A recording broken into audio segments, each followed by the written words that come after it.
The funeral was extravagant. Black limos lined the street, expensive suits and dark sunglasses filled the chapel.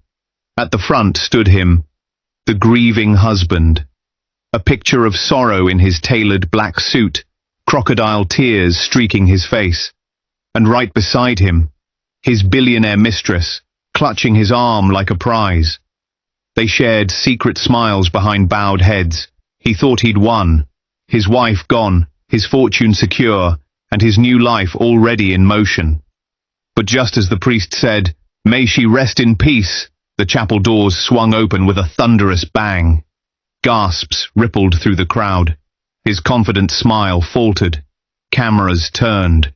Whispers grew into stunned silence. He came to bury his wife and flaunt his new lover. But what happened next shook everyone to their core. This is the story of greed, betrayal, and a funeral no one would ever forget. Hello family, welcome back. Before we begin, I have a small but heartfelt request. Please subscribe. Your support is what keeps these stories alive. Every time you click that button, you're helping us share voices that would otherwise be forgotten and stories that deserve to be heard. And in the comments, tell us where you're watching from, because together we are not just telling stories, we are keeping hope alive.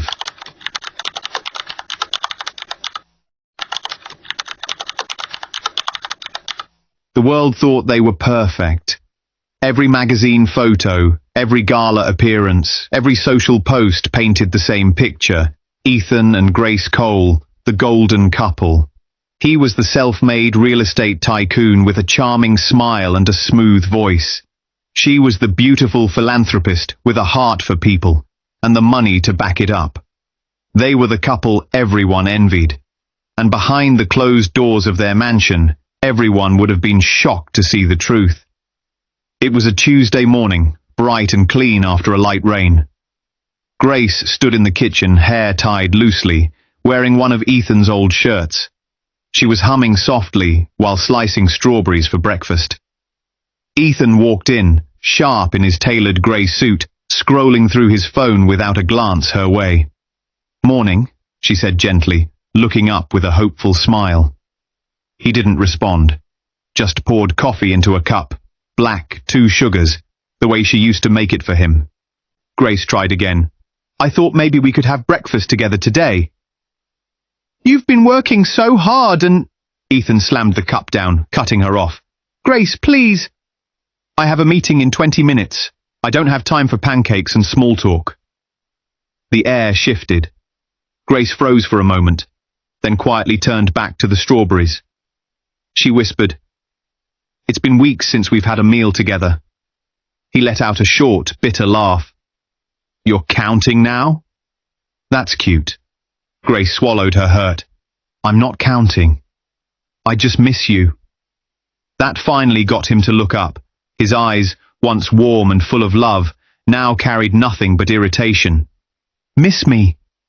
"Grace, I live here. I'm just busy building something real, not playing charity games with crying women." Grace's lips parted slightly. "Those crying women are mothers who lost everything, Ethan. I'm trying to help." "Yeah, well, maybe you should focus on your own marriage first," he said coldly, straightening his tie, "because it feels like the only charity case around here is me." He walked out before she could respond, leaving the smell of his cologne and the sound of her breaking heart behind. That night, Grace sat alone on the couch. The house was quiet, too big, too perfect. She stared at their wedding photo, the one where Ethan was kissing her forehead, whispering, "I'll love you forever." She barely recognized that man anymore. Her phone buzzed. It was Ethan. "Working late. Don't wait up." She typed, "Okay. Be safe," but didn't hit send. She already knew where he was. He'd been working late 3 times this week, and every time he came home smelling faintly of expensive perfume that wasn't hers. Grace put the phone down and whispered to the empty room, "What happened to us?" In public, Ethan was perfect. He smiled for cameras, held Grace's hand, kissed her cheek. People whispered, "They're such a beautiful couple." But behind the cameras, his words cut like knives. At a charity gala a few nights later, Grace gave a short speech about helping abused women rebuild their lives. Her voice shook slightly. Public speaking always made her nervous. When she returned to their table, Ethan leaned close, smile plastered on for the cameras. "You really need to stop mentioning your childhood trauma in public," he muttered through his teeth. "Makes you sound weak. People want to see strength, not sob stories." Grace blinked, stunned. "Ethan, it wasn't about me." "Doesn't matter," he said sharply. "Next time, read your speech to me first. I'll make it sound professional." She smiled tightly for the photographers snapping pictures nearby. To the world, they looked like the perfect team, but under the table her hand trembled. A week later, Ethan attended a high-end investor dinner downtown. That's where he met Victoria Lane. She arrived in a red dress that looked like it cost more than Grace's entire outfit collection. Her presence turned heads. Her confidence made people sit straighter. When she extended her hand to Ethan, her eyes didn't just meet his. They evaluated him. "So, you're Ethan Cole," she said, voice smooth and low. "The man turning old buildings into gold." Ethan chuckled, charmed instantly. "Guilty. And you must be the infamous Victoria Lane. I've read about your acquisitions." She smiled slightly. "I prefer to call them rescues." They talked for hours. She laughed at his jokes, touched his hand just enough to make him feel desired. When the dinner ended, Victoria leaned in and whispered, "Call me. I think we could build something powerful." And from that night, she was in his head. And Grace began to fade from his heart. Ethan came home late, night after night.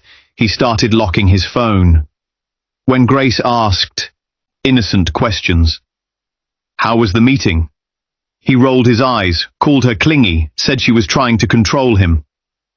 Once, when she tried to hug him from behind while he typed on his laptop, he shoved her hand away. "Don't distract me, Grace. This is business." Her voice trembled. "You don't talk to me anymore, Ethan. You don't even look at me." He looked up, cold and emotionless. Maybe because there's nothing new to look at. That broke her. But she hid it. She always did. She thought maybe if she was patient, loving, gentle, he'd come back. She didn't know he was already gone. Victoria wasn't just rich, she was strategic. She fed Ethan's pride like poison disguised as praise. "You're too smart to be living off your wife's family name," she told him one night in her penthouse. "You could be so much more if you weren't tied down." Ethan smirked. "Grace has money. Connections. I can't just walk away." Victoria leaned close, whispering, "You don't need to walk away. Sometimes life gives you opportunities." He looked at her, confused at first. Then he understood. And he didn't stop her. At home, Grace felt the distance turning into a wall. She reached for him and got only cold air. One night, she cooked his favorite meal. Steak, mashed potatoes, the way his mom used to make it. He came home at midnight, reeking of perfume. She waited for him, hope shining in her eyes. "I made dinner," she said softly. "It's cold now, but I can—" "Jesus, Grace," he snapped. "Stop trying so hard. It's pathetic." Her eyes glistened. "I'm your wife, Ethan. I'm trying to hold us together." "Maybe that's the problem," he said, voice dripping with disdain. "You're always trying. Trying to talk, trying to fix, trying to care. It's exhausting." He poured himself a drink, not even glancing at her. "Maybe if you had something better to offer than pity projects, I'd want to come home." She couldn't hold it anymore. "Are you seeing someone else?" He looked at her, smirked and said, "Would it matter?" Her voice cracked. "Yes. It would destroy me." He shrugged. Then maybe stop looking for answers you can't handle. He walked away, leaving her shaking and silent in the doorway. Days turned into weeks. Grace's world grew smaller, quieter, lonelier. Then one night, Ethan came home unusually cheerful. He poured wine, kissed her forehead for the first time in months and said, "I've been thinking, maybe we should update our insurance policies. You know, just to be responsible." Grace blinked, surprised.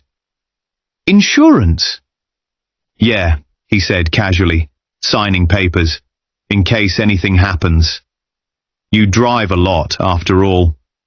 He smiled, that same charming grin that once made her heart flutter. But something in his eyes felt wrong, too calm, too rehearsed. She didn't question it. She wanted to believe maybe he was trying to reconnect. But later that night, as he showered, his phone buzzed on the nightstand. Grace hesitated.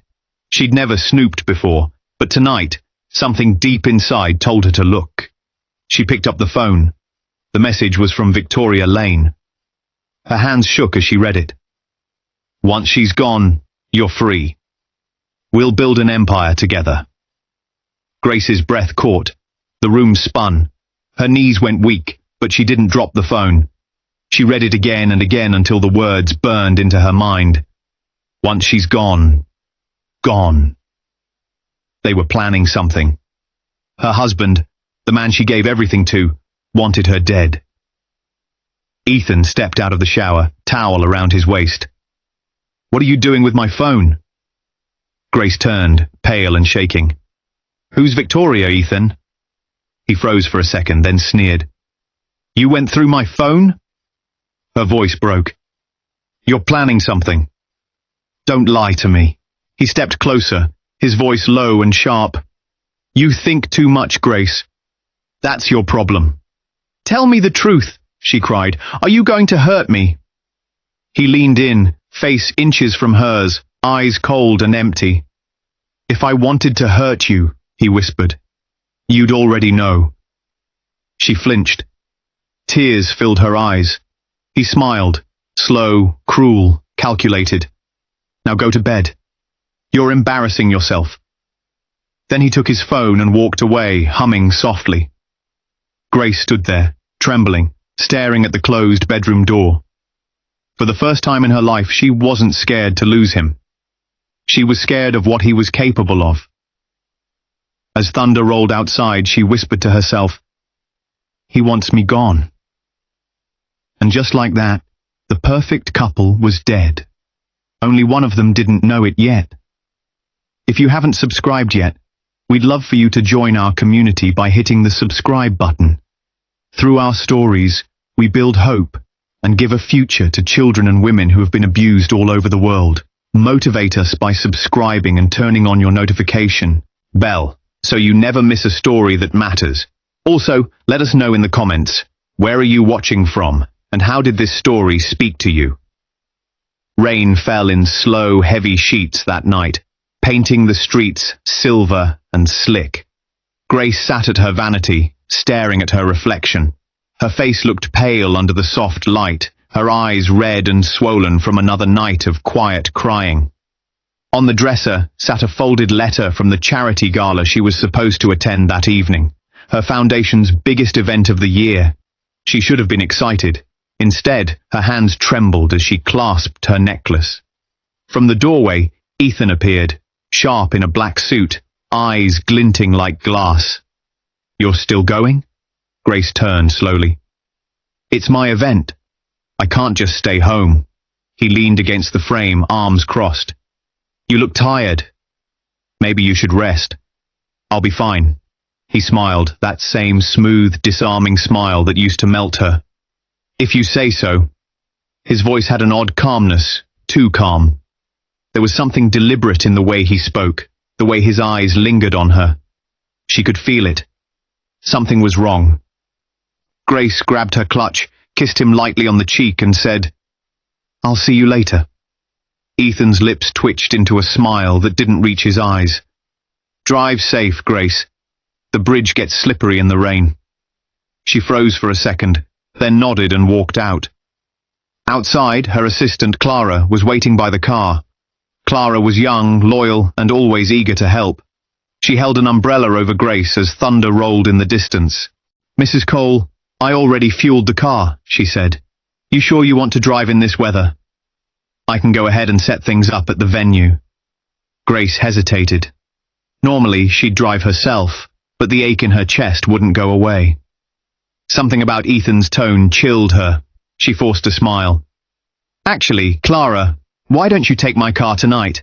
I'll follow in the company vehicle. Make sure the decorations arrived on time." Clara nodded, confused but obedient. "Of course, Mom." They switched keys.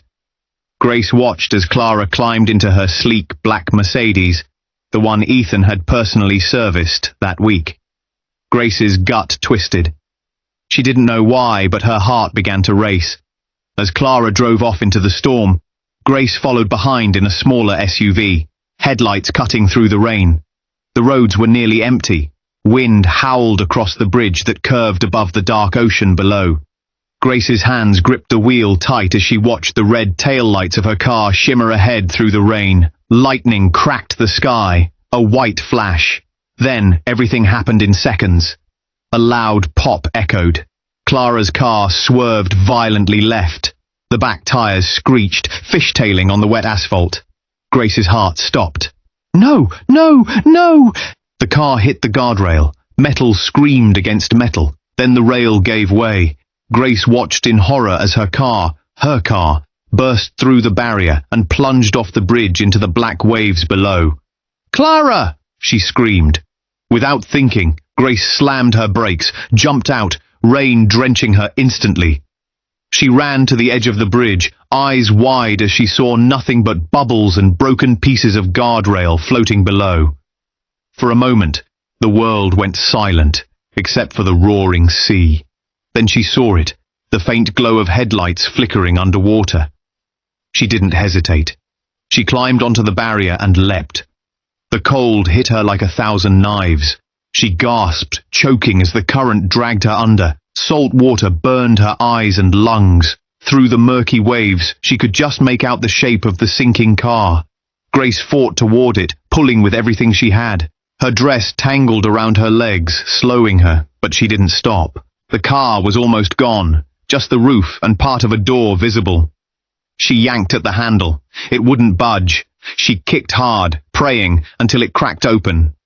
Inside, Clara was unconscious, her face pale. Grace's fingers shook as she unbuckled her. Bubbles rushed out as she pulled her out into the open water. Her lungs screamed for air, her body going numb, but somehow she dragged Clara upward until at last they broke the surface. The rain hadn't stopped. It slammed down like bullets, blinding her. Grace held Clara's head above the water, gasping, coughing, crying. "Stay with me! Please stay with me!" She tried to swim toward the shore, but the current was too strong. The waves pulled them toward the rocky side of the coast. By the time they reached land, both women were barely conscious. Grace's vision blurred as she crawled onto the wet rocks, dragging Clara beside her. In the distance, she could hear sirens, faint, far away. She tried to call out, but her voice was gone. The last thing she saw before blacking out was the flashing of blue lights above the bridge. By morning, the news broke. Grace Cole presumed dead after tragic car accident. Reporters gathered near the bridge as divers pulled twisted pieces of the Mercedes from the ocean. Grace's purse had been found floating nearby, along with her diamond necklace, the one Ethan had given her on their anniversary. But no body. "Currents that strong can carry a body miles away," one officer told the cameras. "Recovery may take time." Ethan stood by the crash site, perfectly composed in a black overcoat, sunglasses hiding his eyes. Cameras clicked as he pressed a handkerchief to his face, pretending to wipe tears. "She was my world," he said to the reporters, voice trembling just right. "She wanted to help everyone. I don't know how to go on without her." Behind him, Victoria Lane stood quietly in the rain, wearing a black coat, lips tight to hide a smile. That night, the headlines read, "Heartbroken husband mourns Grace Cole, America's angel of charity." Ethan's act was flawless. The world saw a man shattered by grief. Donations poured into Grace's charity, which Ethan quickly took over to honor her memory. He made public appearances, gave tearful speeches, and wore his wedding ring like a badge of suffering. But behind closed doors, he poured champagne with Victoria in his penthouse, laughing as the city lights sparkled below them. "She really went out with a splash," Victoria joked, swirling her glass. Ethan smirked. "I told you it would work." "No one survives that drop. The current would have taken her miles out." Victoria leaned close, running her fingers along his tie. "You're free now, Ethan. And rich. Don't forget that part." He kissed her, smiling into her lips. Grace always believed in happy endings. They both laughed. Across town, in a dim, small clinic by the docks, Grace opened her eyes. Her body ached everywhere. Her left arm was bandaged, ribs sore, lip split. She could smell disinfectant, feel the stiffness of hospital sheets, and hear the soft beeping of a heart monitor. She tried to move, but winced in pain. The door opened, and a nurse rushed in. "You're awake," the nurse said softly. "Stay still. You're lucky to be alive." Grace blinked slowly. "Clara. She's here." "She's stable," the nurse said. "Fishermen found you both washed up on the rocks before dawn. You've been unconscious for 2 days." Grace's heart thudded painfully. 2 days. Ethan probably already thought she was gone. She turned her head toward the small TV in the corner. The news was on. Her own face filled the screen. Grace Cole, beloved philanthropist, presumed dead after tragic accident. Then it cut to footage of Ethan standing near the bridge, holding a bouquet, tears streaming down. His face, fake, practiced, perfect. Grace's hands clenched the blanket. "He's crying," she whispered. "He's crying for the cameras." The nurse frowned. "You know him?" Grace didn't answer. She just stared, cold and still, as the image of her husband and another woman flashed across the screen. Victoria, dressed in black, standing beside him like a widow in waiting. And then she heard it. The reporter's voice. "Sources confirm the funeral will be held this weekend, though no body has been recovered." Grace exhaled shakily. No body. They'd buried her without a body. That night, she slipped quietly into Clara's room. The young woman was awake, pale but smiling weakly. "Mrs. Cole." "Shh." Grace took her hand gently. "You're safe now." Clara's eyes filled with tears. "I thought we were going to die." "The car, it just went crazy. The brakes." "I know," Grace whispered. "He did it. Ethan did this." Clara's face went still. "Your husband?" Grace nodded. "He planned it. I was supposed to be in that car. You almost died because of me." Tears ran down Clara's face. "What are we going to do?" Grace's voice hardened. "We disappear. For now." She looked out the small hospital window toward the black ocean in the distance. Her reflection stared back at her, bruised, hollow, but alive. "He took my name, my life, and my peace," she said quietly. "I'll take his truth." 2 weeks later, the funeral was held. Black limousines lined the street. White flowers filled the church. Photos of Grace decorated every corner, smiling, kind, beautiful. Ethan stood at the front, a vision of grief in his tailored black suit. He gave a moving speech about love and loss, his voice cracking perfectly on cue. People cried, cameras flashed. "Grace was my everything," he said, hand on his chest. "My heart is buried with her." Victoria stood a few steps away, eyes downcast, hiding her smirk. Everyone believed it.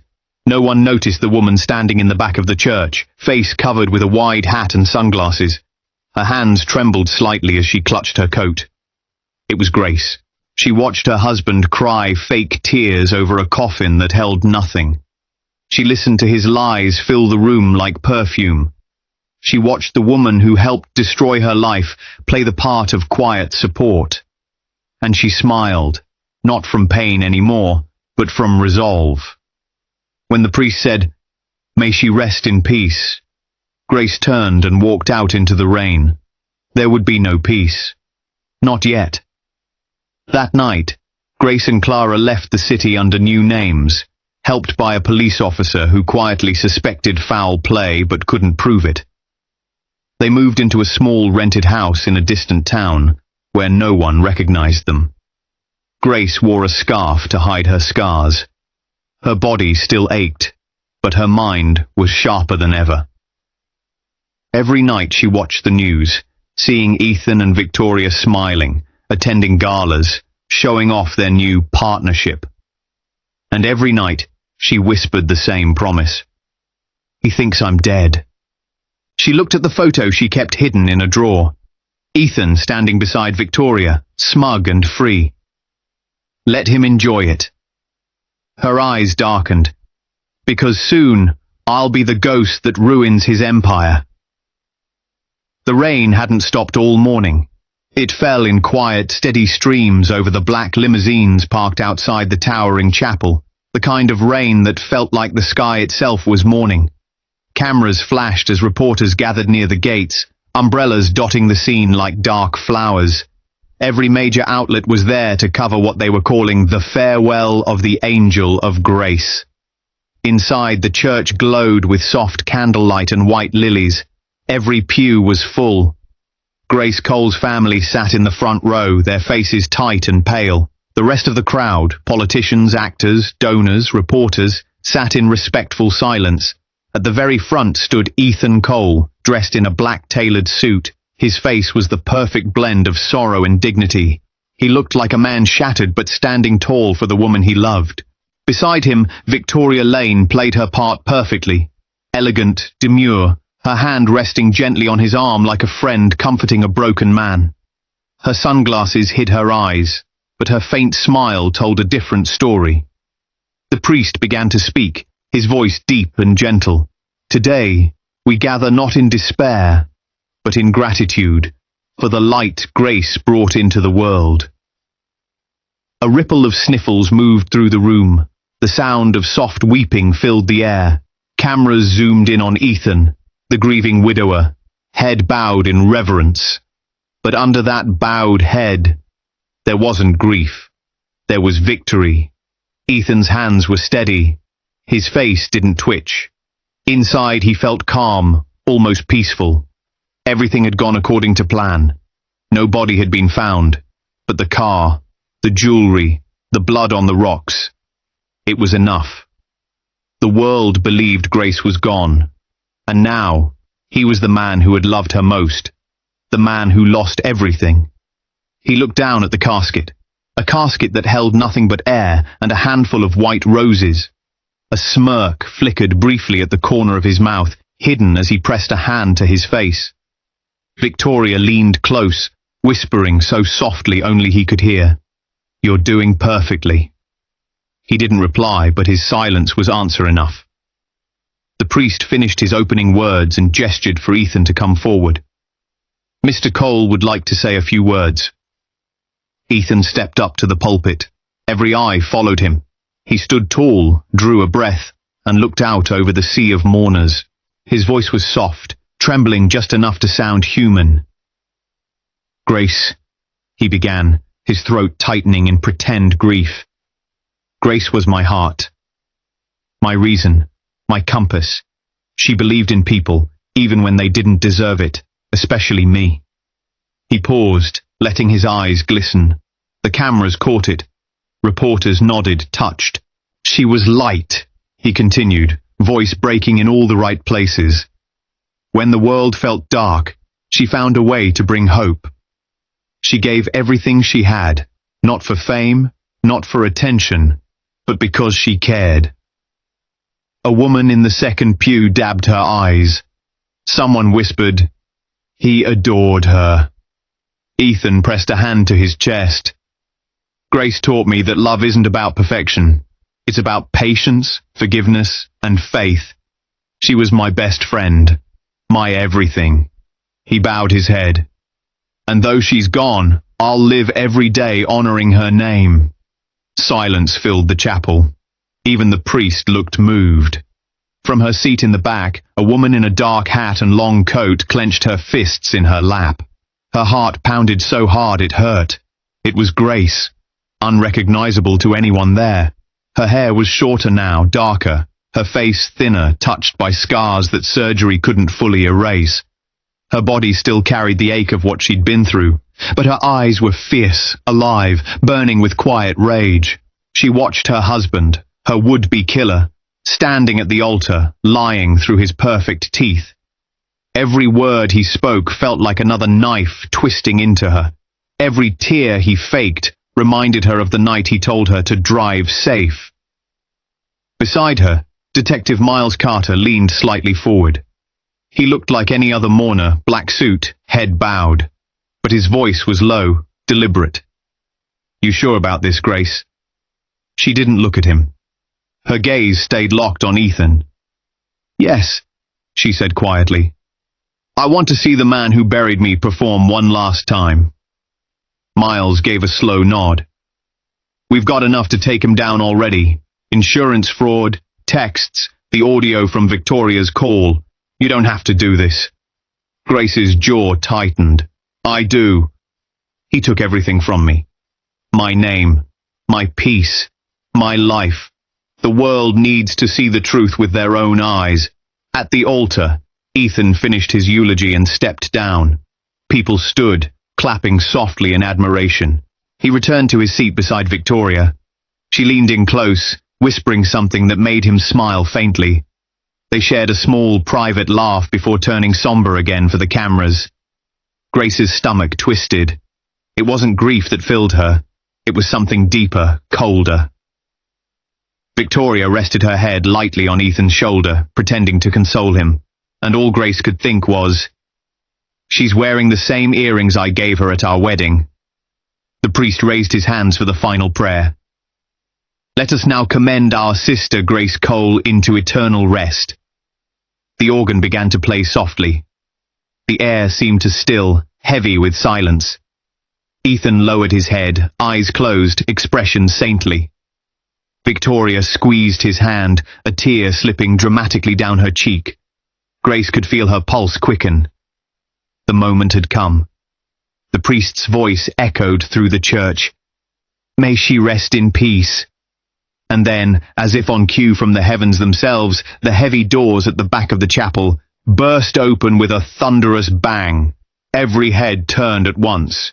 The music stopped. Gasps filled the air. Rain blew in from the open doorway, carried by the wind. A tall figure stood framed by the light from outside, soaked from the storm, hat brim dripping with rainwater. For a long, frozen second no one moved. Then the woman stepped forward, slowly. Her heels clicked on the marble floor, echoing like distant thunder. Her face lifted into the light, pale, scarred, but unmistakable. The whispers started like ripples on water. "Oh my God! Is that—" "No, it can't be." Someone near the front dropped their prayer book. Ethan's head snapped up. His body went rigid, his mouth falling open. Victoria's hand slipped off his arm. Her eyes widened in horror. The priest stuttered, crossing himself. The entire congregation stared, speechless, as the impossible became real. Grace Cole stood alive in the doorway of her own funeral. Her voice was steady, low, cutting through the silence. "Sorry I'm late." Ethan's face drained of color. His lips trembled, but no sound came out. She took another slow step forward, her eyes locked on him, her expression unreadable. Rainwater dripped from her coat onto the marble floor as the whispers grew louder, filling the space with disbelief and shock. "Is that really her? She's alive. Grace Cole." Ethan's chest rose and fell rapidly. His perfect composure was gone, replaced by raw, frozen fear. And Grace, calm and ghost-like, stood there watching him drown in it.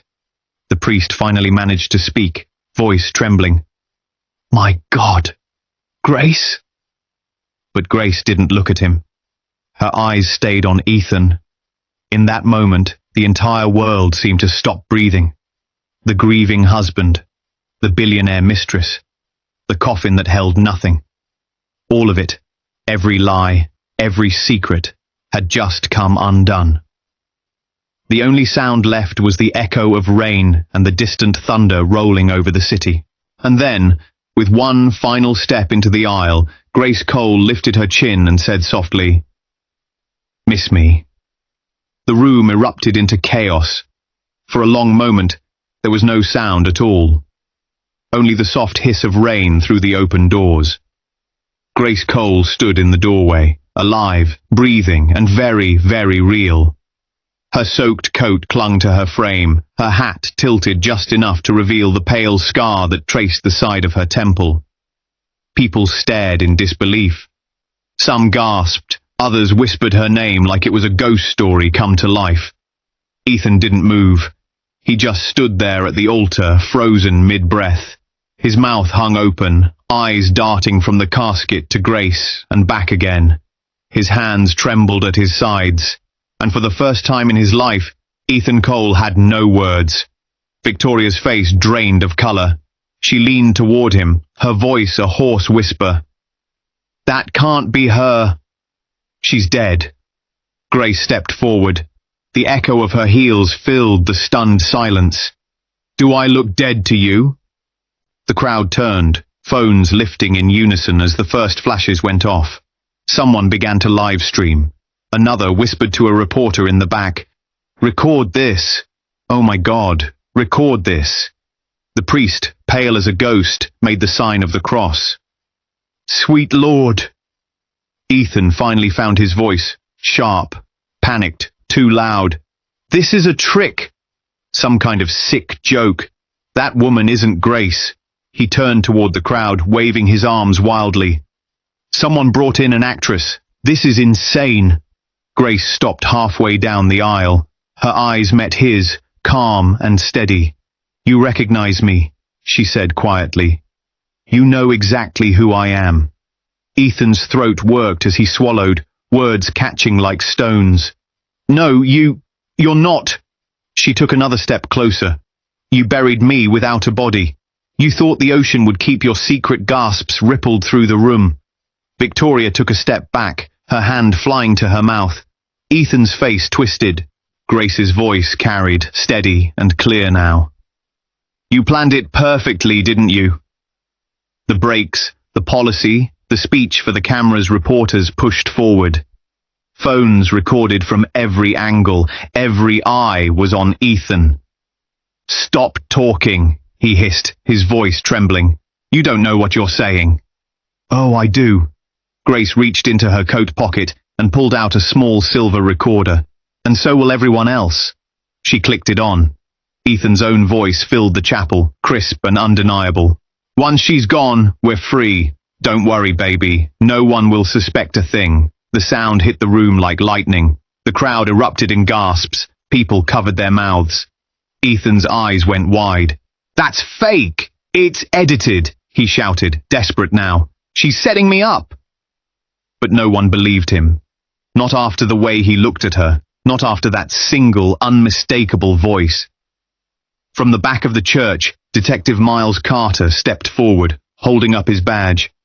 "I don't think so, Mr. Cole." Ethan turned sharply, his eyes narrowing.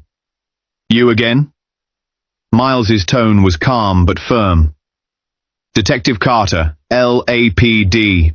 We've been watching you for months. Life insurance fraud, conspiracy, attempted murder. You've been sloppy." Ethan started to back away. "You can't prove anything." "That recording is just the start," Miles said, nodding toward Grace.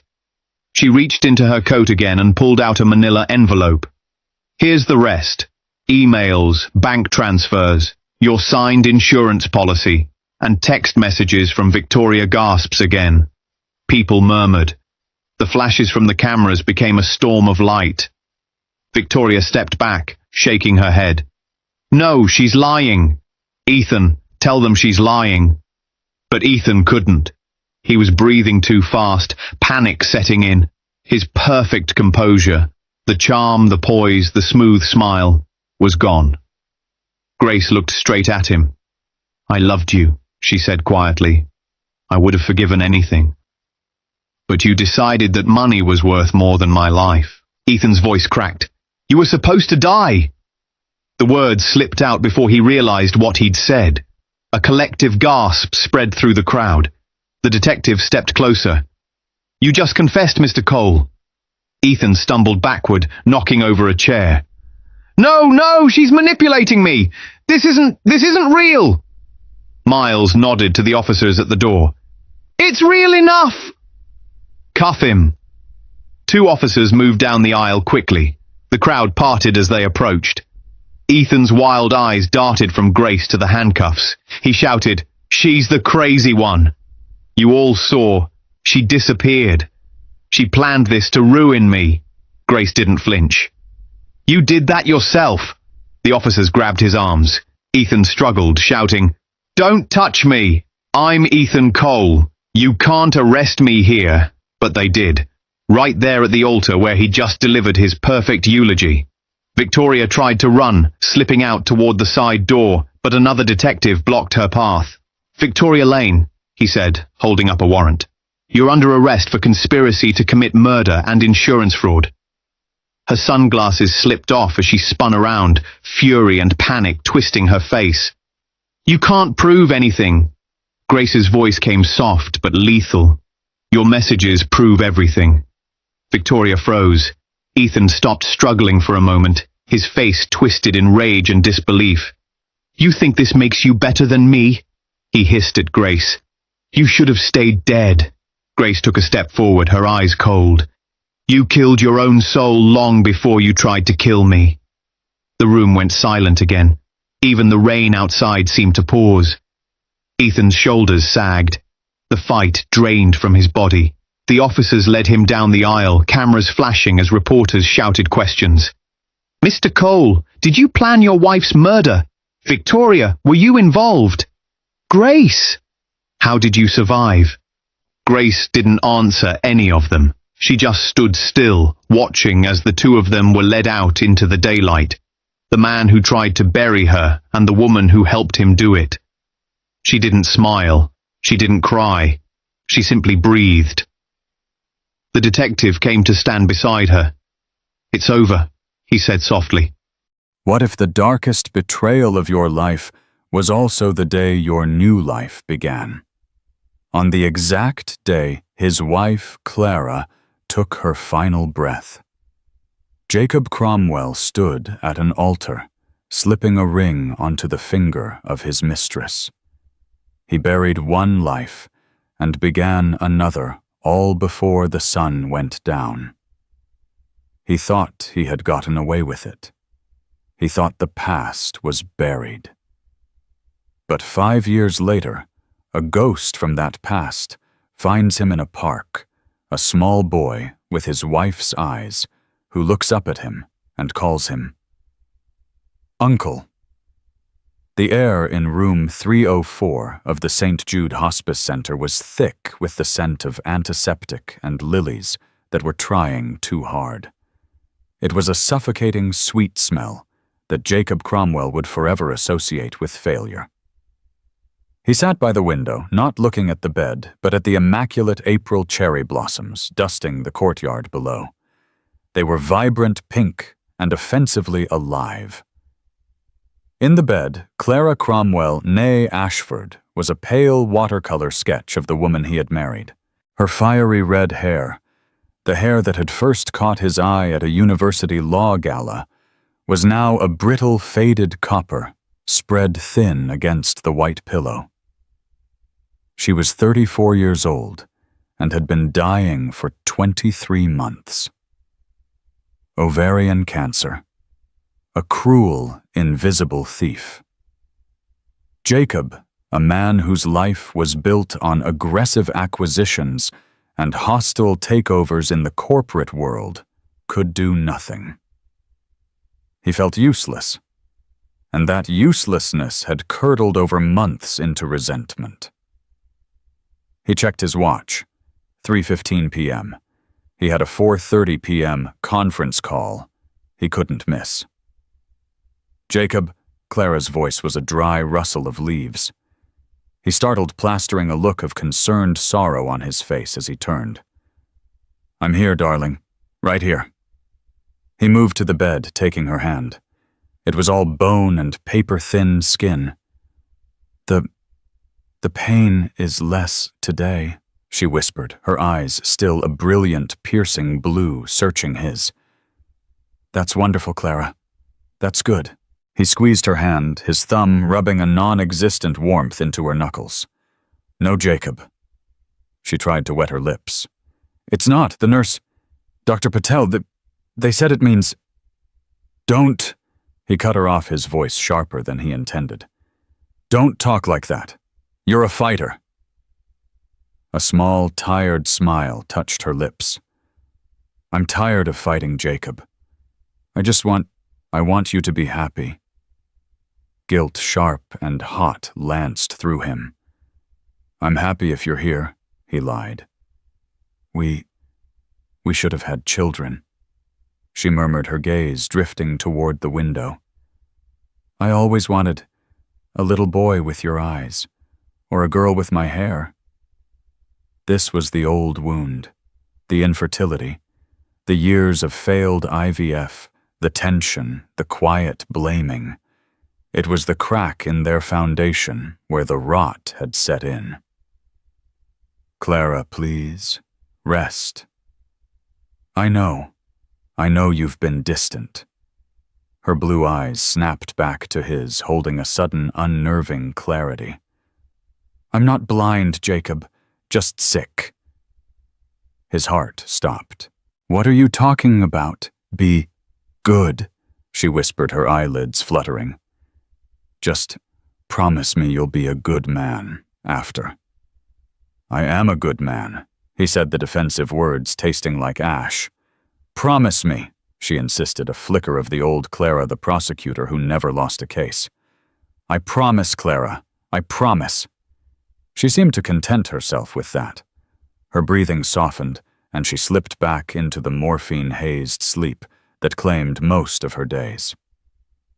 Jacob Cromwell stood there for another 10 minutes. He listened to the shallow rasp of her breathing. He looked at the woman who held the last decade of his life. And he felt nothing. Just an impatient, vibrating energy. He pulled his hand away, wiped the clammy residue on his trousers, and checked his watch again. 3:40 p.m. He was going to be late. He walked out of room 304, giving a curt nod to the hospice nurse. He didn't look back. He got into his black Mercedes S-Class, the smell of new leather, a welcome antidote to the lilies. He loosened his tie and pulled his phone from his breast pocket. He dialed. "I'm on my way," he said. The voice on the other end was an intoxicating velvet. "Is it over?" "No, not yet," Jacob said, merging into traffic. "But soon. She's fading. I can't sit there and watch it, Serafina. It's draining me." "I know, my darling," cooed Serafina Dubois. "You're a good man. Too good. You've done your duty. Now come home. I'm waiting." "I'll be there in 20, he said. "The reservation at l'Orangerie is for 7 p.m. The suit is already pressed. I'll see you at 4:30. As he drove away from the hospice toward the gleaming downtown condo he shared with his mistress, he didn't feel like a husband. He felt like a man about to be paroled. The call came at 5:02 p.m. Jacob was standing in Serafina's marble-veined bathroom, steam clinging to the mirrors. He had just finished shaving. He was wearing a towel, and the scent of expensive sandalwood soap was sharp in the air. Serafina, already in a silk robe, was painting her toenails a deep vampiric red. She was the opposite of Clara in every conceivable way. Where Clara was sharp edges, legal briefs, and understated elegance. Serafina was all soft curves, fragrant oils, and unapologetic hedonism. Her hair was a cascade of black ink, and her laughter was loud and full. She was life, he told himself. She was what he deserved. His work phone, the one Clara knew about, buzzed on the marble vanity. The caller ID read St. Jude Hospice. He froze. Serafina looked up, her brush poised. "Answer it, darling," she purred. "It's better to know." He picked it up. "This is Jacob Cromwell." "Mr. Cromwell," said the kind, tired voice of the charge nurse. "It's time. Dr. Patel believes it will be in the next few minutes. You should come." Jacob looked at his reflection. His jaw was clean-shaven. His hair was perfectly coiffed. He looked ready for a gala, not a deathbed. I'm in a meeting in the middle of a major negotiation." He lied the words, flowing with sickening ease. I'm on my way. I'll be there as fast as I can." "Mr. Cromwell," the nurse said gently, "I don't think you have as fast as I can. I think you have now." "I understand," Jacob said, his voice flat. He hung up. Serafina stood up, walking over to him. She placed her hands on his bare chest, her red-tipped fingers cool against his skin. "Well, it's time," he said. She studied his face. He felt nothing. No, that wasn't true. He felt a profound, terrible relief, and the guilt of that relief was a physical weight. "Jacob," Serafina said, her voice dropping, becoming practical. "Look at me." He met her dark, assessing eyes. "You've been sitting vigil for 2 years," she said, her voice firm. "You've sat by her side.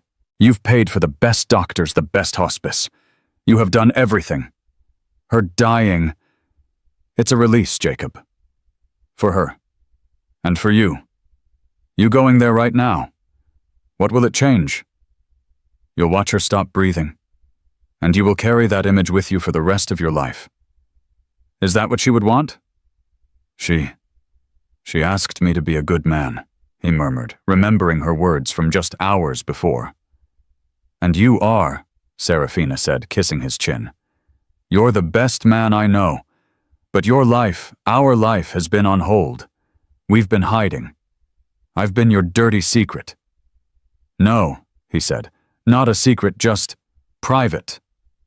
Jacob, the Justice of the Peace is booked for 600 p.m. Our flight to the Maldives is at 10:00 p.m. This tiny private ceremony, it's just for us. It's a formality before our real life begins. Don't let this ending ruin our beginning." He looked at her. He looked at the phone. He thought of the drive, the antiseptic smell, the rattling breath, and he thought of Serafina in the white, backless dress that was hanging in her closet. He made a decision. A clean break. A surgical cut. "She's already gone," he said, as much to himself as to Serafina. "The Clara I knew, she's been gone for a long time."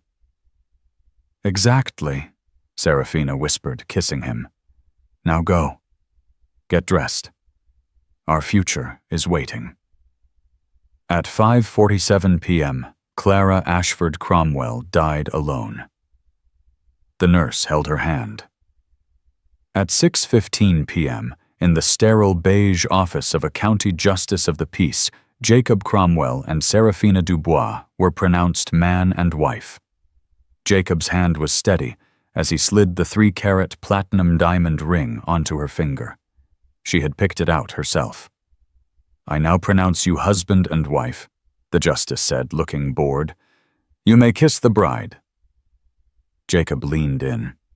Serafina's lips were warm-tasting of champagne and ambition. As he kissed her, his work phone buzzed in his pocket. A text message. "Mr. Cromwell, Mrs. Cromwell passed peacefully at 5:47 p.m. Please call us at your convenience to discuss arrangements. Our deepest condolences." He pulled back from the kiss, a small, genuine smile on his face. Serafina saw it, and her own smile brightened. "What is it, darling?" she whispered. "It's over," he said, pulling her close. "It's finally over. We're free." They had dinner at l'Orangerie. Jacob ordered the most expensive bottle of Bordeaux. He made a toast. "To new beginnings," he said, clinking his glass against hers. "To new beginnings," she echoed, her dark eyes shining in the candlelight. That night, as their plane climbed over the Atlantic, Jacob finally turned on his work phone. He listened to a single tearful voicemail from Amelia Clara's younger sister. "Jacob, where are you? Where were you? They called me Jacob. She's gone. She died alone. I was stuck in Chicago. I couldn't get a flight. But you were supposed to be there. How could you? How could you?" Jacob listened to the entire message, his expression unreadable. Then he pressed delete. He signaled the flight attendant. "Another glass of champagne, please." He was by any definition a free man. 5 years pass. To the outside world, Jacob and Serafina Cromwell had the perfect life. Jacob's firm had successfully executed a series of ruthless mergers, making him one of the most powerful and feared names in finance. They lived in a starkly modern 10,000 square foot glass and steel mansion overlooking the Pacific. Serafina had blossomed in her role as the new Mrs. Cromwell. She ran 3 major city charities, was featured on the cover of Opulence magazine, and was famously impeccably dressed. Their home was a fortress of good taste, all white marble, gray suede, and imposing modern art. It was like their first meeting, sterile and impressive. They had a son.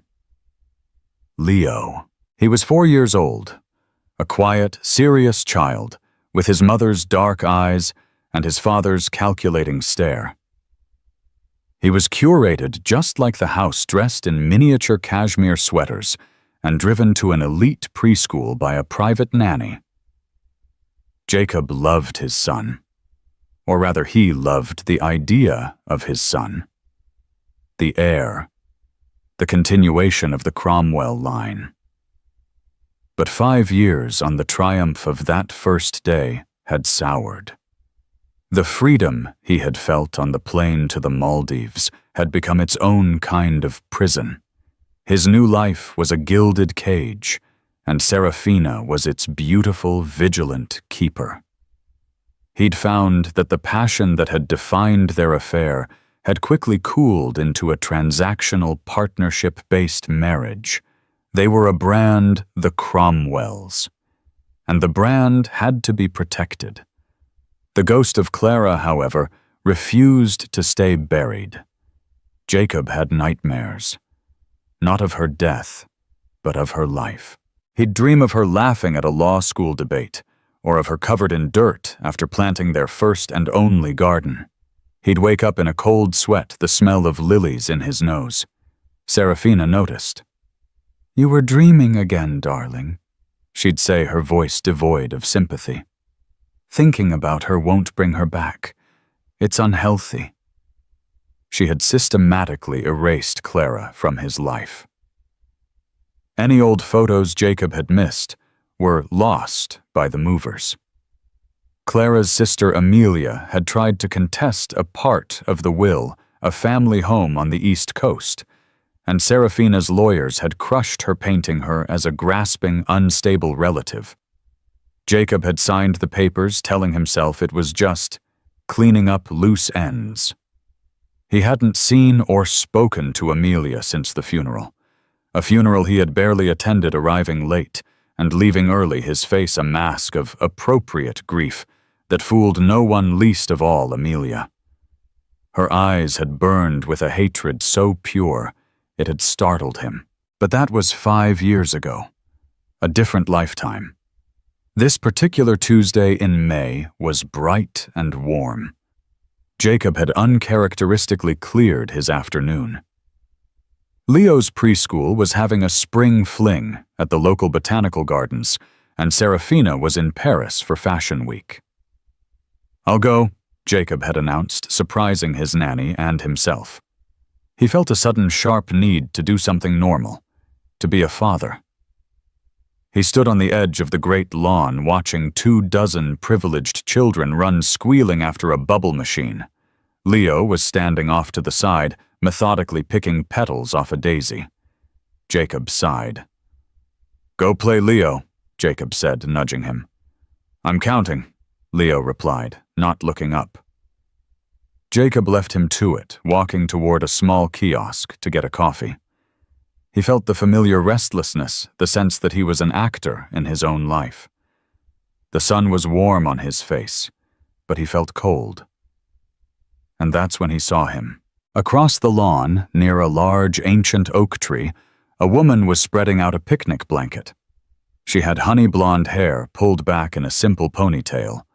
With her was a little boy who looked to be about 5. The boy was laughing a high, delighted shriek as he chased a rogue bubble. He tripped, tumbling onto the grass, and popped right back up his face, split in a grin. Jacob stopped, his coffee forgotten. The boy had red hair, not just red, but a deep, fiery copper. Clara's hair. Jacob's blood turned to ice. It was a coincidence, he told himself. Lots of people have red hair. But he couldn't look away. The woman turned to help the boy, and Jacob felt a jolt of recognition. It was Amelia, Clara's sister. She looked older, her face thinner, etched with a worry he didn't remember. But it was her. And the boy. As he turned, the sun hit his face, and Jacob's breath hitched in his throat.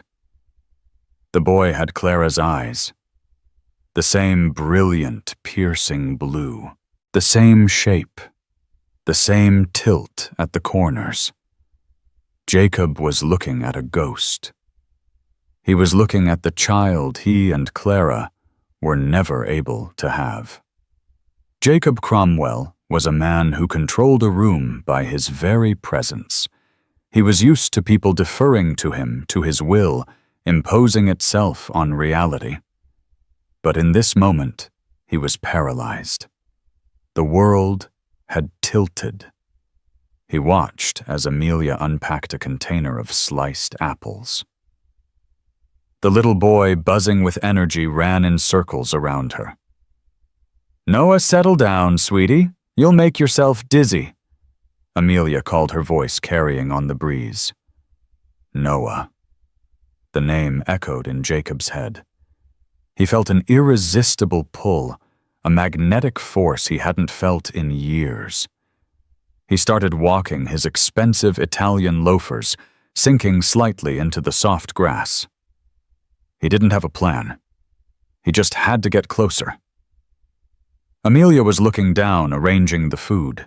She didn't see him approach. But the boy did. Noah stopped running, his head cocked.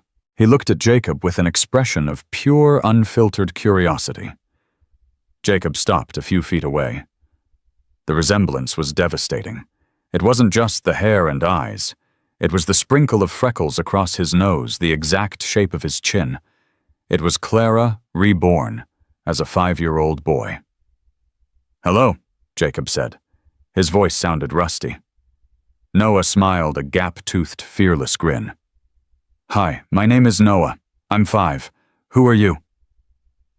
Jacob's heart did a painful, stuttering slam against his ribs. I'm Jacob." "Like the train," Noah giggled. "Noah, what did I tell you about talking to strangers?" Amelia's head snapped up. Her eyes met Jacob's. The color drained from her face. Every ounce of warmth, every hint of a smile vanished, replaced by a cold, visceral shock that quickly hardened into pure, unadulterated hatred. It was the same look from the funeral, magnified by 5 years. Amelia, Jacob breathed. She scrambled to her feet, moving to put her body between Jacob and the boy. "What are you doing here?" She spat, her voice low and trembling with rage. My son, he's at this event," Jacob stammered, gesturing vaguely toward the lawn. "I saw you. You need to leave," Amelia said. Her hands were clenched into fists at her sides. "Amelia, who is this?" Jacob asked, his eyes locked on Noah, who was now hiding behind Amelia's legs peeking out. "He's my son," she said, her voice like ice. "Your son," Jacob did the math. 5 years. The boy was 5. Clara had been dead for 5 years and 1 month. I didn't know you were married." "There's a lot you don't know, Jacob," she said bitterly. "Now please, go. You are not welcome here." "Mommy, who is he?" Noah's small voice piped up from behind her. Amelia's face contorted in panic. She was trapped.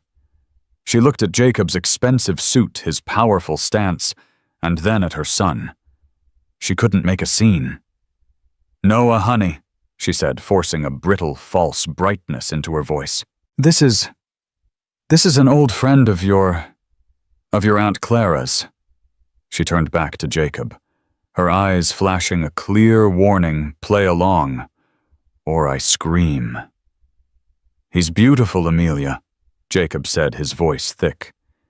He looks just like her." "Don't," she whispered, a tear of pure fury escaping her eye. "You don't have the right to say her name." "Who is Aunt Clara?" Noah asked. Amelia flinched, as if struck. She stroked his red hair, her back to Jacob. "She was my sister, sweetheart. She's an angel now." "Oh," Noah said, accepting this. He then peeked around Amelia again, his curiosity winning. "Hi, Jacob, like the train?" Jacob knelt slowly so as not to spook Amelia further. He looked at this impossible child. "Hi, Noah." "Amelia," Jacob said, his voice pleading. "Please, just talk to me, 5 minutes. We have nothing to talk about, ever." She began to frantically shove the apples and juice boxes back into the picnic basket. "Come on, Noah, we're leaving." "But we just got here," Noah wailed. "I want to see the bubbles." "We'll go to the other park, sweetie. The one with the big slides. Now come on." She grabbed his hand. "Wait," Jacob said, standing up, his voice taking on the command it usually held. "Amelia, stop." She froze. She turned her face a mask of desperation. "What do you want from me, Jacob? You took everything from her. You let her die alone so you could go marry that whore. What more could you possibly want to take?" The words hit him like a physical blow. I just... He looked at Noah. Noah, sensing the tension, looked from his mother's angry face to the tall stranger's pained one. He did something that shattered Jacob Cromwell's carefully constructed world. He let go of Amelia's hand, walked over to Jacob, and patted his expensive trouser leg. "Don't be sad, mister," Noah said. "Mommy gets sad when she talks about Aunt Clara, too." Jacob looked down at the small hand on his leg. He felt a connection, a profound and terrifying pull that he had never even felt for Leo. Amelia let out a choked sob. She snatched Noah back, pulling him against her hip. "Noah, don't," she commanded, her voice breaking. It was nice to meet you, Noah," Jacob said, his throat tight. "You too," Noah said, giving a little wave. "Are you my uncle?" The word hung in the air. Uncle. Amelia's face was white. "No, sweetie, he's not. He's just Mr. Cromwell." She looked at Jacob, her eyes streaming. "Stay away from us, Jacob. I'm warning you, stay away." She turned and practically ran, dragging a confused Noah with her. Jacob stood there, rooted to the spot. The smell of cut grass and coffee filled the air. He watched them until they disappeared behind a grove of magnolia trees. Uncle. The math was impossible. Clara had been dying. They hadn't been intimate in more than a year before her diagnosis. And Amelia. She would never have. But the boy. The boy. Jacob Cromwell's mind, the mind that could dissect a hostile takeover in seconds, was now working with a new, frantic purpose. He saw his own son, Leo, still methodically pulling petals from the daisy. He looked at Leo, and then at the spot where Noah had stood. He pulled out his phone, not the work one, but his real one. He dialed the number of his personal security chief, a man who found problems and made them disappear. "David," Jacob said, his voice dangerously quiet. "I have a job for you. I need you to find every piece of information you can on an Amelia Ashford. And her son, Noah Ashford. I want birth certificates. I want hospital records. I want to know who the father is. And I want it by morning." He hung up. The obsession had begun. Jacob did not sleep. He returned to the glass house on the cliff, his mind a vortex. Leo and the nanny had gone to bed. The house was silent, save for the faint, distant rhythm of the surf. Serafina was in Paris. He was alone with his thoughts. Who was Noah? A coincidence. Impossible. The face was Clara's. Amelia's secret child.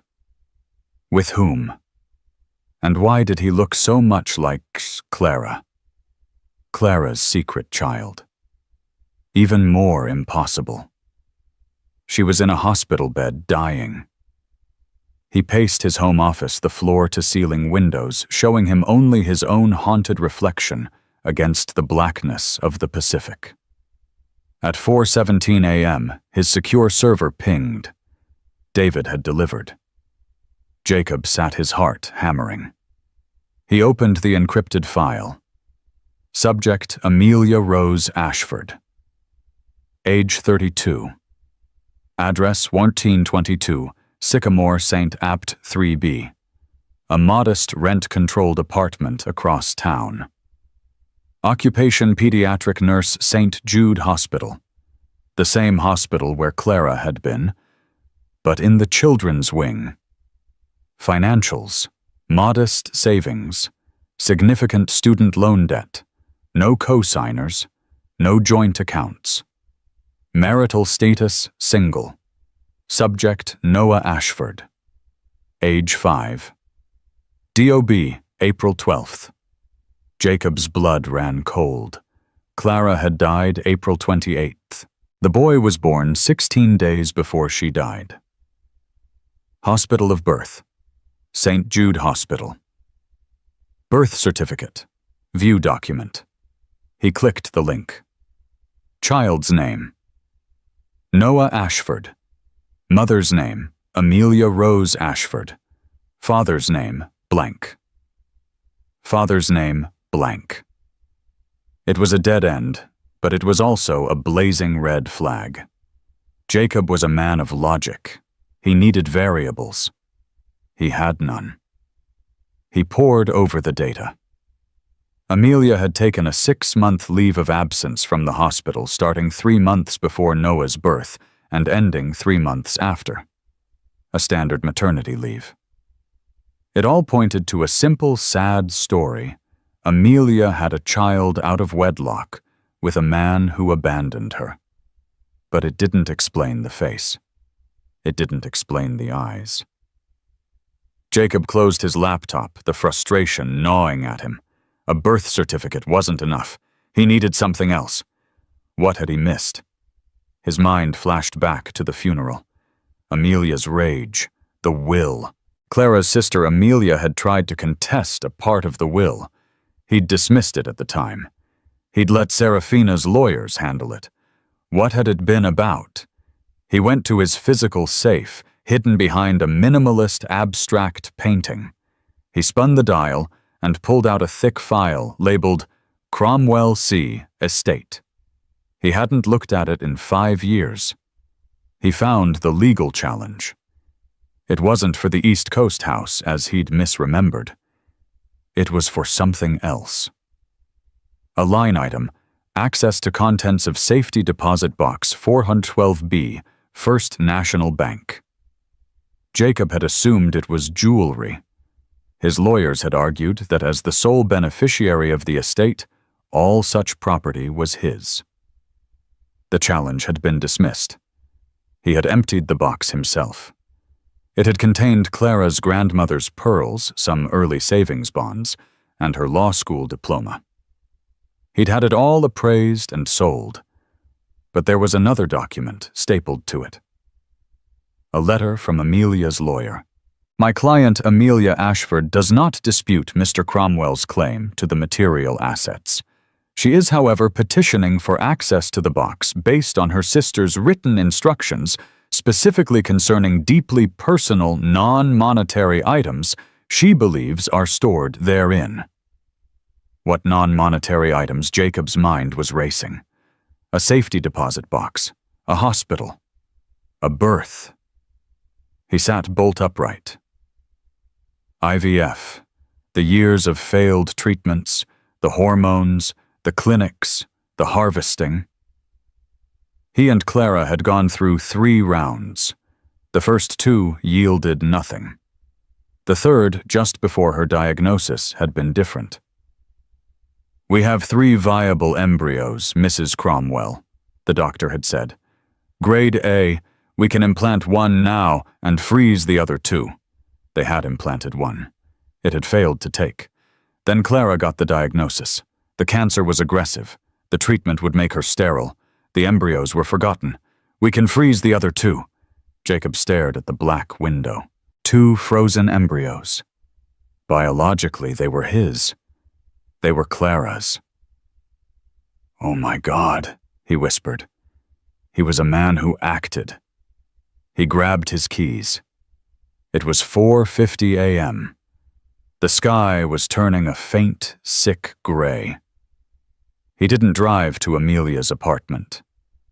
He drove to the cryogenic storage facility. He was Jacob Cromwell. The facility's director was woken up and was there in 30 minutes, sputtering apologies. Mr. Cromwell, what can we do for you? Is there a problem with the storage? I want to see my file, Jacob said. Of course. Cromwell, here we are. He pulled up a screen.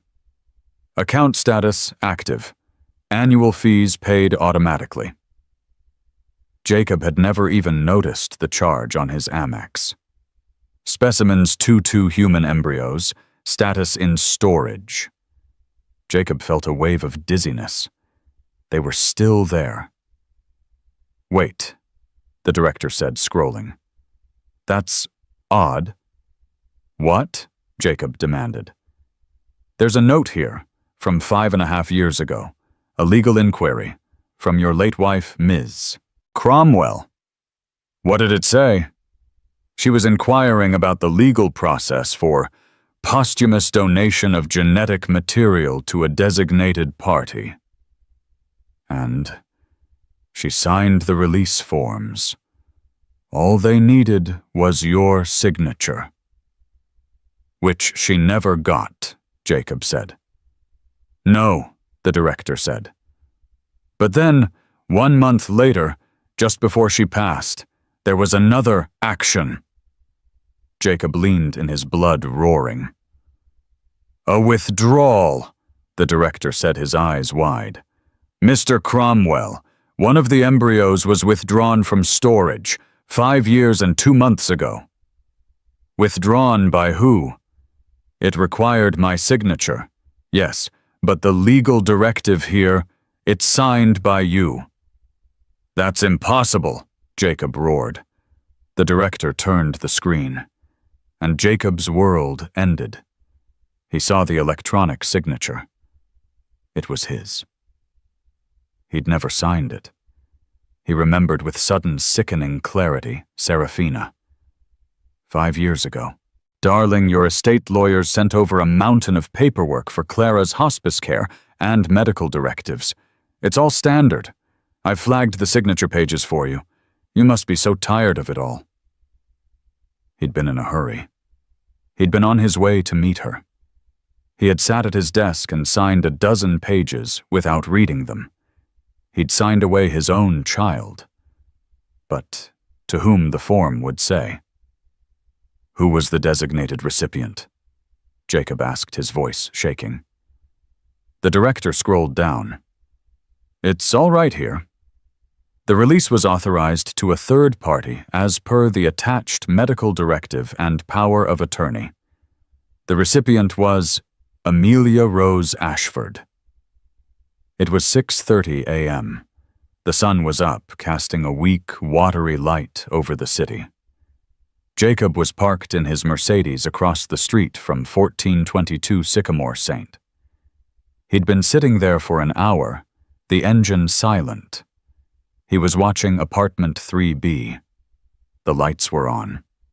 He was holding two truths in his hand. 1. Noah was his son, biologically unequivocally his and Clara's. 2. Amelia was his mother. She had carried him. He reread the documents.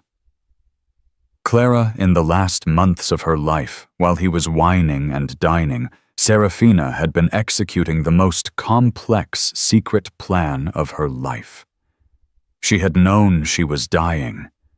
She had known he was cheating. And she had decided to have her baby without him. She had forged his signature, or more likely tricked him into signing. She had designated her sister Amelia as the recipient. Amelia had become the surrogate for her own sister's child. Clara's last will, her final, living revenge. At 7:15 a.m., the door to the apartment building opened. Amelia emerged, holding Noah's hand. He was wearing a small backpack shaped like a dinosaur. She looked exhausted, her eyes red and puffy. She was clearly still terrified from their encounter yesterday. Jacob got out of the car. The sound of his car door slamming shut echoed on the quiet street. Amelia's head snapped toward him. She froze, her terror absolute. "Amelia," he said, walking calmly across the street. "I told you to stay away," she cried, pulling Noah behind her. "I'll call the police. I swear to God. Jacob, I'll scream. I know." Jacob said, his voice flat, dead. "I know who he is." The blood drained from her face. You don't know anything."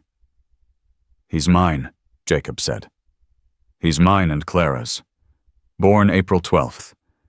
You withdrew the embryo 5 years and 2 months ago. You carried him for her." Amelia looked like he had struck her. She stared at him, her mouth open, the lie dead on her lips. She had no defense. He had the facts. "Get away from my son," she whispered, her voice breaking. "No," Jacob said. "Not anymore. He's my son." "He's mine," she shrieked, the word tearing from her throat. "I carried him. I gave birth to him. I'm the one who's been up with him every night, who's held him when he's sick. I am his mother. You are nothing." "You're his aunt," Jacob corrected, his voice cold. "And his surrogate. But I am his father." "Mommy," Noah's little voice trembled. "What's wrong? Why are you crying? Who is he?" Amelia knelt her hands on Noah's shoulders, her back to Jacob. "It's okay, baby. It's okay. This man, he's just confused." "I am not confused," Jacob said, stepping closer. "Tell him the truth, or I will." Amelia stood up, spinning to face him, her eyes blazing with a righteous fire he hadn't seen since Clara's in a courtroom. "The truth," she hissed. "You want to talk about the truth, Jacob? You think you've uncovered some secret, you know nothing. You walk up here in your $100,000 car and your bespoke suit, and you think you can lay claim to him, to her son." "Our son," Jacob said, No, her son. She did this for her, not for you. She knew what you were. She knew you were with Serafina. She knew you were just waiting for her to die. That's not true. It is true I was there, Jacob. For 2 years, I was the one who flew in every weekend. I was the one who held the basin when she was vomiting from the chemo. I was the one who read to her when the morphine made her eyes blur. Where were you in conference calls, in late-night negotiations? She was screaming now. A window opened in the apartment above. You want the truth?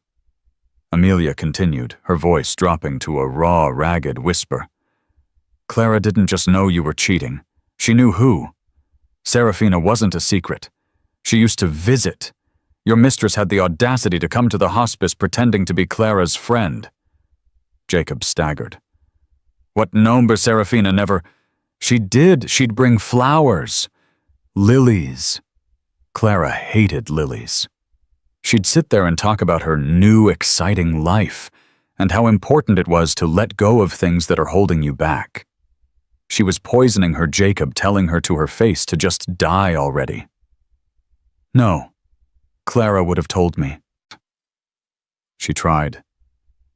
And you told her she was confused and paranoid from the medication. You took that vulture's side. You abandoned her. Jacob couldn't breathe. He remembered the conversations. Serafina stopped by. She's very familiar. And his reply, she's just being nice, Clara. You're not yourself. And this plan? Amelia gestured to Noah, who was now crying silently. This was her escape. Her one good thing. She made me promise. She made me vow on her deathbed, the deathbed you weren't at, that I would raise him, that I would be his mother, and that I would never let you or that creature you married get your hands on him. She wiped her tears, her face hardening. So yes, Jacob, he's biologically yours, but he will never be your son. You lost that right. You burned it to the ground the day you left her to die alone. Jacob looked at the small, crying boy, his son, the living embodiment of his wife's love and the ultimate monument to his own betrayal. I'm his father, Jacob said, his voice hollow.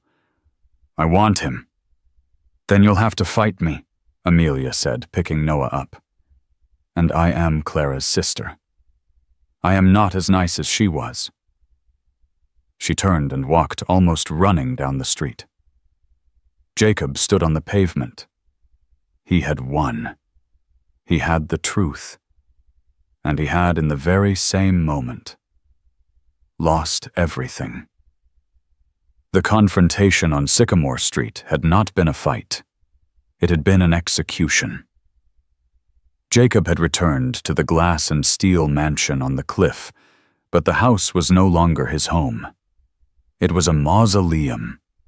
He was a ghost walking through the monument to his own ambition, and every reflective surface showed him the face of a man he despised. He didn't shower. He didn't change his suit.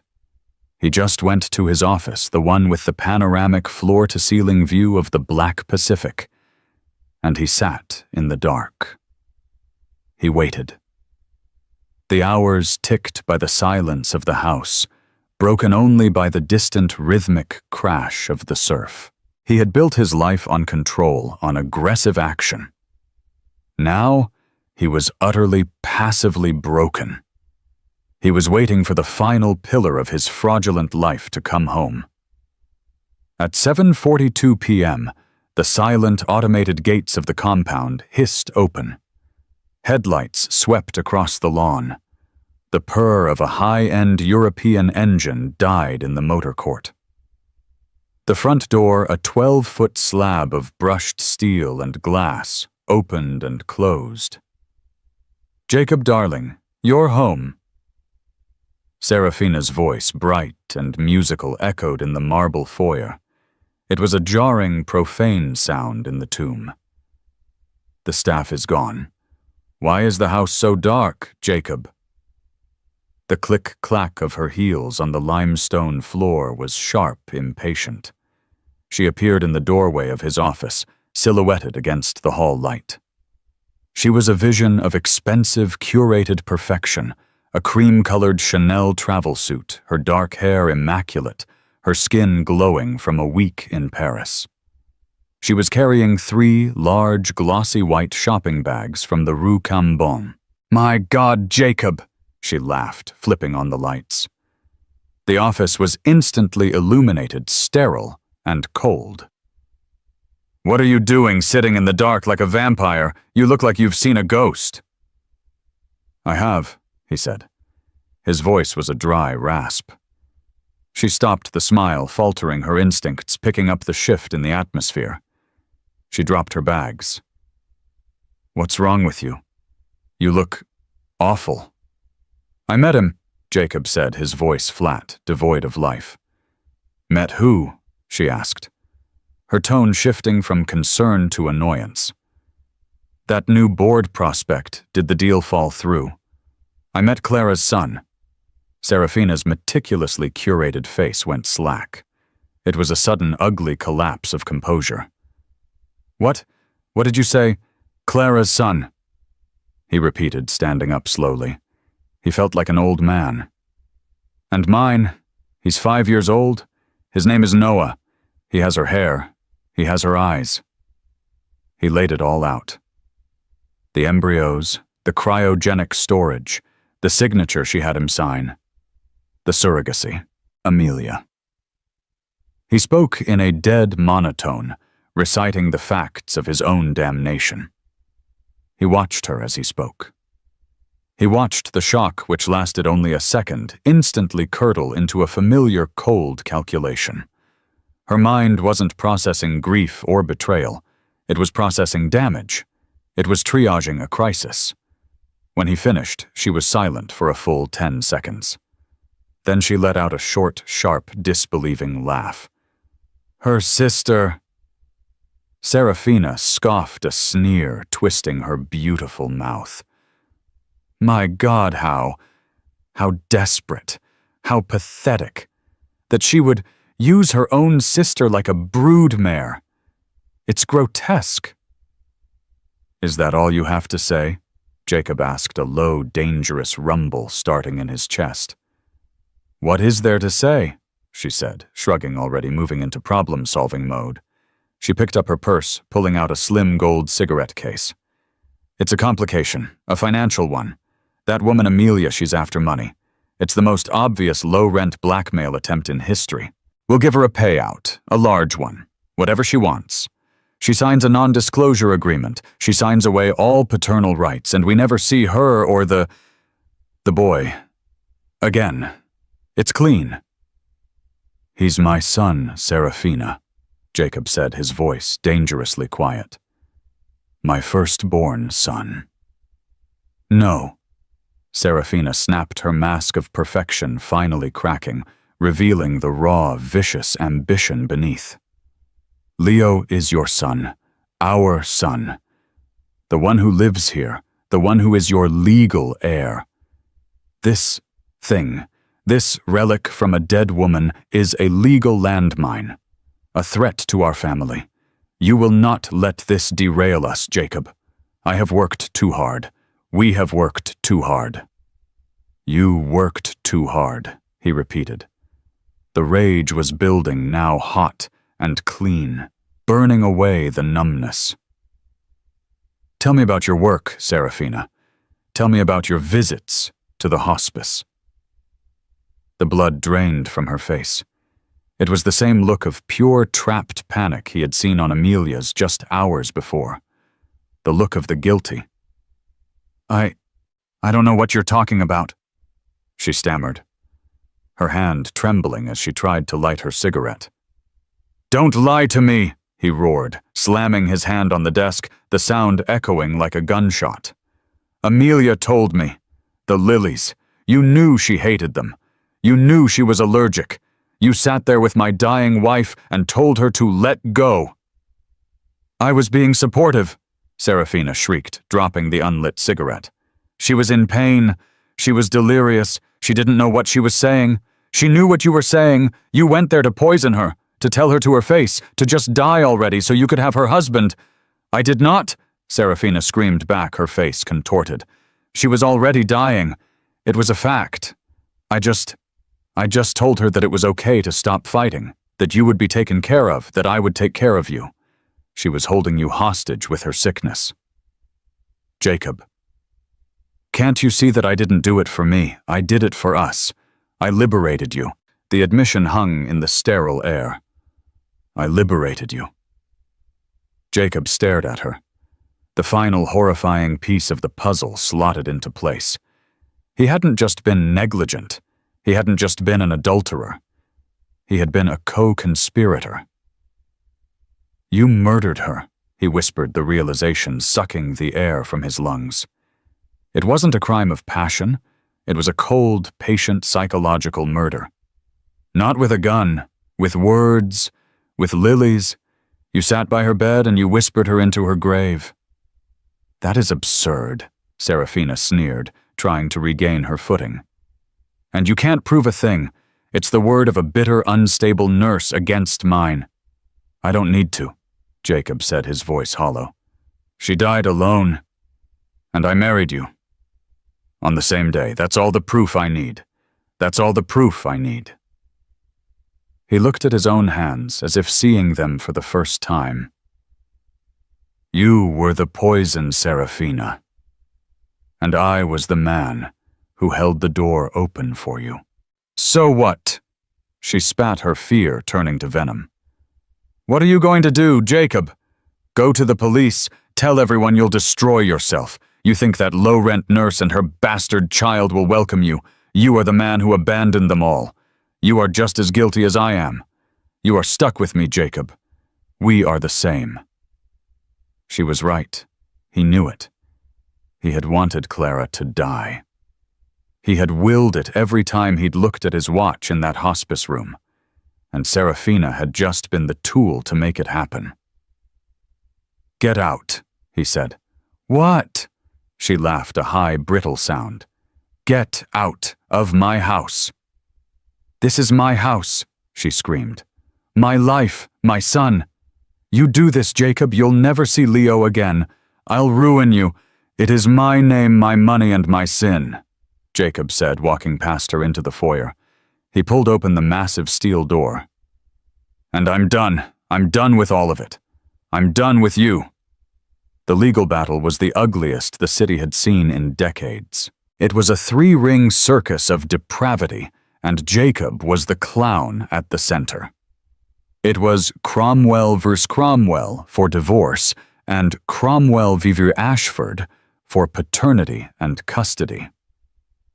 Serafina, true to her word, fought with a savagery that stunned even Jacob's hardened lawyers.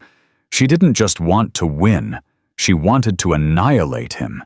She gave a tearful, exclusive interview painting herself as the devoted wife, blindsided by her husband's sudden psychotic obsession with his dead wife's unstable sister.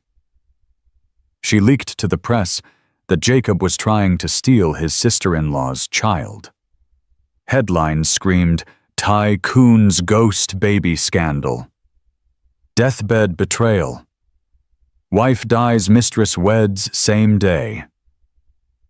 Amelia's lawyers, in response, brought out the hospice records, the nurse's logs, the documented visits from Serafina Dubois, the timeline of Clara's death and Jacob's wedding. It was a public crucifixion. Jacob Cromwell was ruined. His firm's board, facing a shareholder revolt, invoked the morals clause in his contract and ousted him. His name was stripped from the letterhead. His friends and business partners crossed the street to avoid him. He was a pariah.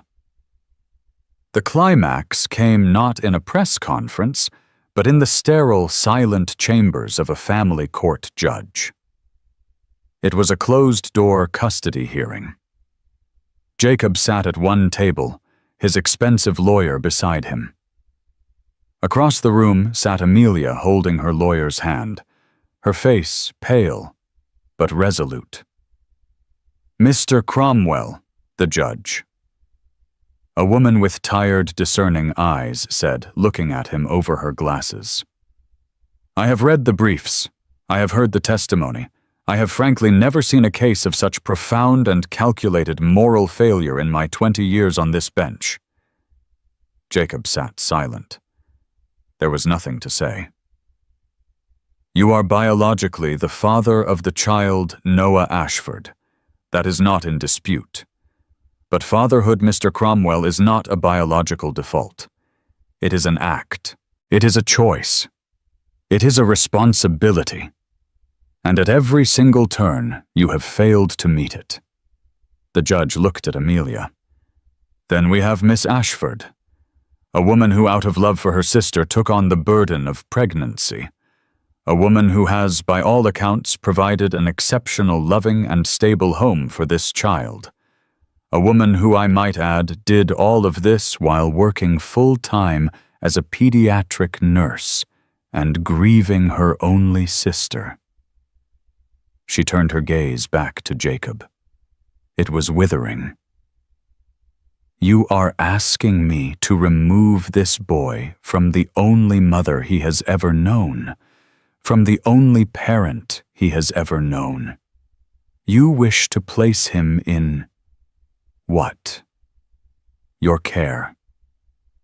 A man who, by his own admission, married his mistress on the very day his wife died.